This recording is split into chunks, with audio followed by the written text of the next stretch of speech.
When it comes to wheat seed treatments, we're trying to control diseases, we're trying to control insects and help our wheat get a better early start, but the bad thing, Brian, is there just aren't very many choices. I know, it's just so disappointing. I mean, I look at the sheet and there are only 37 choices on this particular sheet. This is put out by some university. And there's probably only another half a dozen coming out this year. Well, yeah, plus they're missing about at least a dozen. Plus then you've got the combinations of this product and that product. So basically, it's probably a million combinations. Yeah, so, there are a lot of different ways you can go. Now, we're only talking about the fungicides and insecticides. We aren't even talking about all the biologicals that you may consider using for your farm too. And that kind of thing. Yeah, I mean, this is a big topic when we start discussing wheat seed treatments. But here's the main thing we want you to focus on. Okay, we've got three basic categories: fungicide, insecticide, and we'll just call it biological, even though some are plant growth hormones. We'll just lump that all together as biologicals. Let's start with the insecticides because that's the simple discussion. We're talking here about Cruiser, Gaucho, and Poncho. The only real question is how much of which one are you going to use? So I don't really care which you pick. I just want you to make sure that you're using the right rate for the insects you may have. That's the big thing. All three of those products can be effective. They can be highly effective on a lot of the bugs that you may be facing. However, if you have extreme pressure of wireworms, and we're starting to see that, especially in the continuous wheat areas, we're using the highest labeled rates of any of those products and still struggling a little bit. The challenge is we just don't have any liquid insecticides that are labeled to drop in the furrow. I mean, there are plenty that are safe, but they just aren't labeled. And that's very frustrating for farmers. And so we're just forced to use the highest labeled rate of these neonics that we can, and then do the best job with foliar treatments for all the other bugs we've got out there. I think the odds are pretty good that using the higher end of these insecticidal seed treatments is going to give you a good return on investment. Okay, so the insecticide choice was pretty easy. When it comes to the fungicide choice, that's where it does get a lot more difficult because we have all these choices. There are several different chemical families that are involved, several different products that you could use, and just about every major company now has a product choice or two for you. So Syngenta has something, BASF, Bayer, there are other companies as well.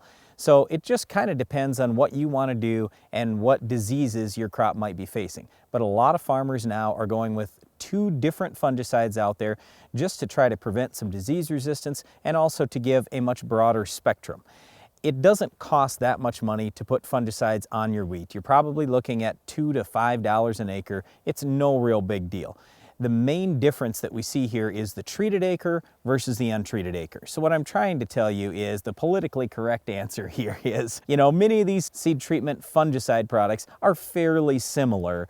It's just we want to make sure you're using a fungicide compared to no fungicide. And the big problem here is a lot of times on the farm we try things, we try it for 1 year in 1 or 2 fields, and we base big decisions on our little bit of experience with that. What I want to tell you about these fungicides is quite often you're going to get zero net gain. Okay, it's not going to pay for you. But on the other side of things, that $3 or $5 or whatever you invest in the fungicide, sometimes it's going to pay off in 5 to 10 bushels of wheat.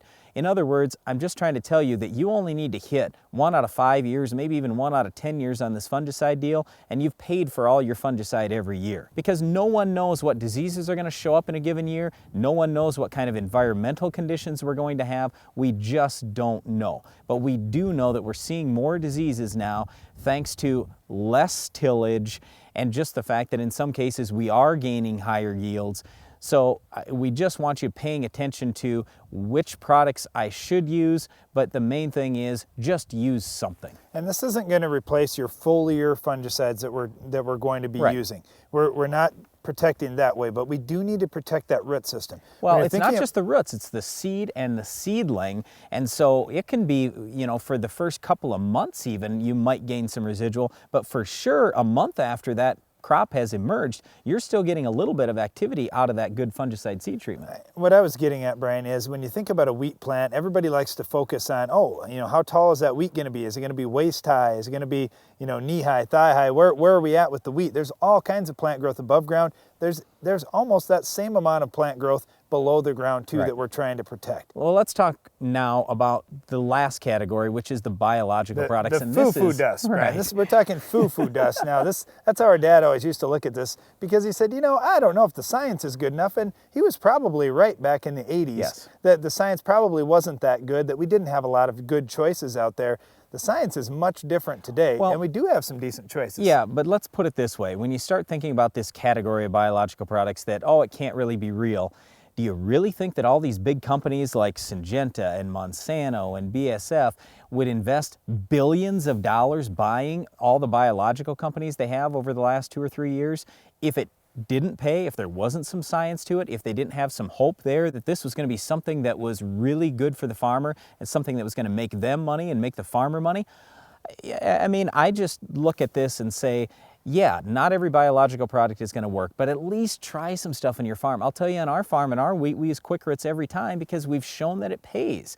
Not that it's necessarily going to pay for you, but we just want you trying something and understand that all the big companies are really focused on biological products. You're going to see a lot more of them in the next 10 to 15 years. The point is not that you have to use these products on every single acre or anything like that.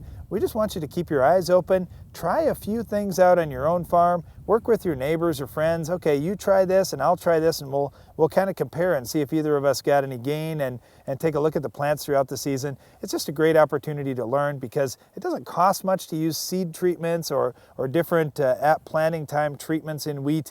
And the gains that are potential gains anyway are pretty great. Well, once again, seed treatments really can pay on your farm. It's important that you're looking at a lot of these things if you're going to gain more net profit each year.